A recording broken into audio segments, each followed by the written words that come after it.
உங்களுடைய சொந்த செக்ஷுவல் எனர்ஜியை நீங்கள் உள்வாங்க முடிந்தால் you will be far richer than you are, stronger than you are. உங்கள் கோபத்தை உங்களுக்குள்ளும் உங்கள் பேராசையை உங்களுக்குள்ளும் உள்வாங்க முடிந்தால் you will no longer be schizophrenic. Your whole pathology will disappear.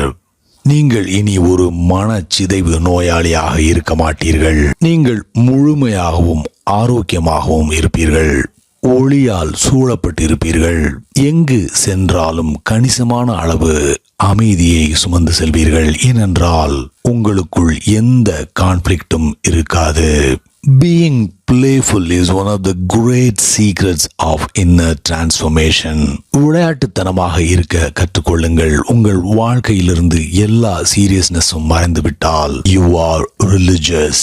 ஆனால் இதை பொதுவாக ஒரு ரிலிஜியஸ் பர்சனும் புரிந்து கொள்வதில்லை. அவர் மிகவும் சீரியஸான மனிதனாகி விடுகிறார்.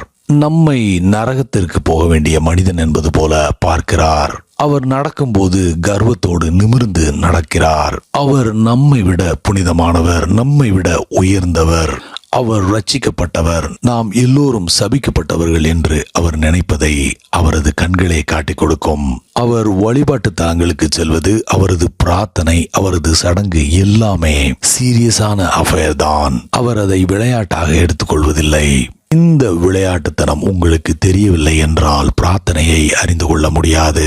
Real religion teaches you playfulness, sincerity of course, but seriousness no.